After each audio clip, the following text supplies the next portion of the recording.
गावकऱ्यांसोबत जे शहरातले रहिवासी आहेत त्यांच्यासोबत त्या ठिकाणी प्रशासनाला लढा दिलेला आहे।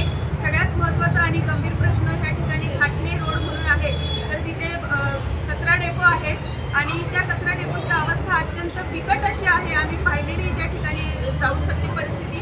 तिथल्या गावकऱ्यांशी जवळपासच्या वस्तीवरच्या लोकांशी आम्ही संवाद साधला, तर त्या ठिकाणी कचरा जाळला जातोय, त्याच्यामुळे हवेचं प्रदूषण होते, श्वासाचे अनेक आजार गावकऱ्यांना व्हायला लागलेले आहेत। त्याचबरोबर शेतकरी आहेत आजूबाजूला, त्या शेतकऱ्यांनी लाखांनी खर्च करून त्या ठिकाणी शेतामध्ये ड्रीप तयार केलेले आहेत, तर त्या ड्रीपसुद्धा तिथं जे जनावरं फिरत आहेत, कुत्रे वगैरे मोठ्या संख्येने कमीत कमी 40 ते 50 कुत्रे त्या ठिकाणी आहेत, त्या कुत्र्यांनी त्या ड्रीपचं नुकसान केलेले आहे। त्यानंतर जे जनावरं आहेत त्या जनावरांना सुद्धा खाल्लेलं आहे कुत्र्यांनी।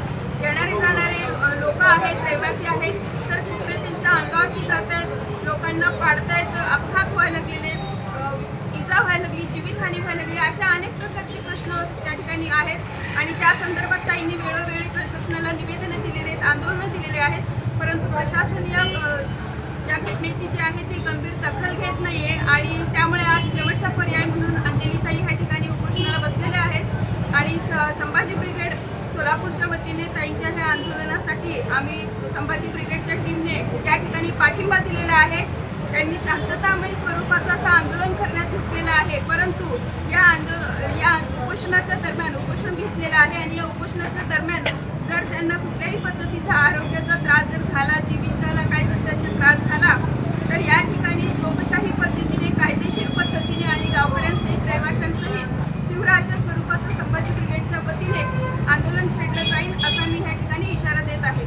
प्रशासनानं याच्या अगोदर सुद्धा ताईंनी आंदोलन केलेलं होतं, उपोषण केलेलं होतं, पण प्रशासनाच्या काय सूचना आल्यामुळं त्यांनी उपोषण मागे घेतलं होतं। आता ही दुसरी वेळ आहे उपोषणाची। त्यांच्या जीविताला जर बरं वाईट झालं तर प्रशासनाला, नगर परिषद प्रशासनाला आपण काय इशारा देतो?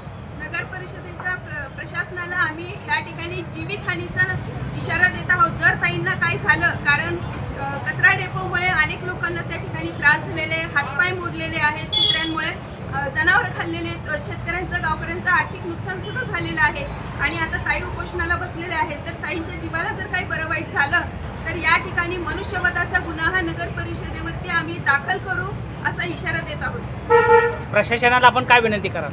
प्रशासनाला आम्ही विनंती करत आहोत की जो कचरा डेपोचा प्रश्न आहे, त्यानंतर ताईंनी अजून बाकीचे पण विषय घेतलेले आहेत, तर त्या समस्या ज्या आहेत ते तात्काळ तिथला जो कचरा डेपो आहे तो तिथनं स्थलांतरित करण्यात यावा, जेणेकरून गावकऱ्यांची तिथनं सुटका होईल आणि जी जीवितहानी होणार आहे ती सुद्धा वाचेल, ही आम्ही ह्या माध्यमातून विनंती करणार आहोत। त्यासाठी आम्ही एक निवेदन सुद्धा आणलेलं आहे, ते निवेदन आज आम्ही इथले जे CEO आहेत त्यांना देणार आहोत। धन्यवाद।